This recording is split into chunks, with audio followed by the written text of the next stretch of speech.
In my book, The Art of Winning, I've described 300 main principles for success and human greatness. Let me discuss some of them with you. A. Invest your work with your maximum positive emotion. We invest our work with so many things. We bring our resources, but do we invest it with our maximum positive emotion? In other words, bring your heart into your work. You know, there's this old Chinese parable. It talks about how the heart of man used to be located in the center of his chest, but he used to use his heart so little that it gradually got shifted to the side. Bring the heart back, the center of yourself, and let it be positive enough. B. Be mindful. We are emotional people. Our activity, our thought is all generated as a result of the emotions we're feeling. So we must be more mindful. Pay attention to relaxing the mind. Pay attention to looking after our consciousness. Because when we do that, we are able to be in an activity with the totality of all that is good within us. So it's being mindful, taking care of our mental state. C. It's choosing our attitude. Man always has a choice to choose the attitude that he comes into work with. That much choice we do have. Circumstantially, we may not have much choice. But when it comes to choosing our attitude, it makes all the difference between creating a vitality, a good energy at the work we are doing or at our workplace, and creating a negative energy. D. D is playing at work. Make your work playful. In India, we use the word Leela. It's a sense of playfulness. Even God is supposed to be creating the world out of a sense of playfulness, Leela. Playing at work. You know, a university study was done in UK. They profiled these different designers to see what creativity is made of. And they realized that those designers who were the most creative have a certain playful way of working. They allow the problem to sit more gently with them. They tinker with it. They play with it. They're not just dryly analytical about it. They allow the activity to become playful because then new ideas flow into it. And in fact, being playful is a fundamental aspect of any creative pursuit. It's a real requirement.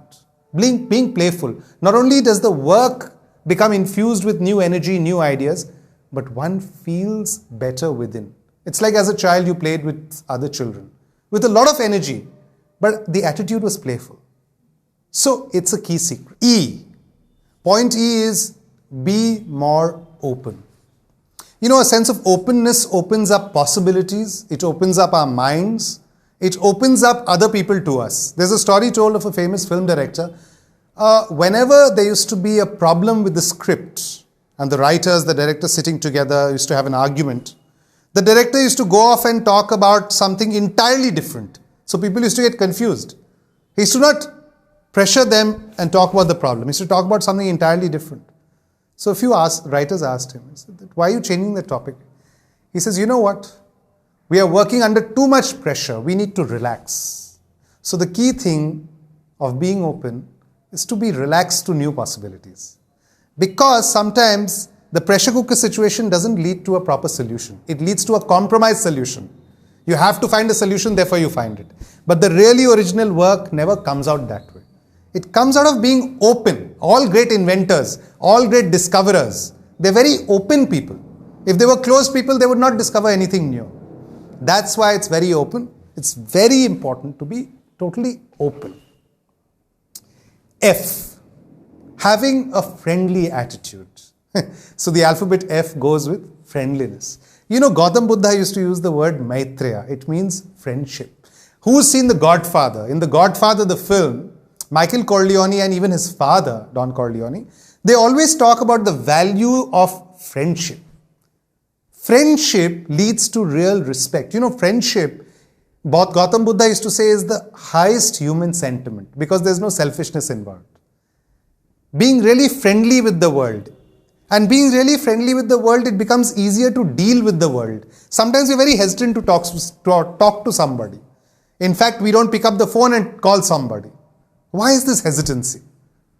Because we are not being friendly. We don't keep a friendly attitude. If we kept a friendly attitude, looked at the other person with an attitude of friendliness, networking or communicating or calling him on the phone won't be a problem. It will be easier. Life becomes easier. Work becomes easier.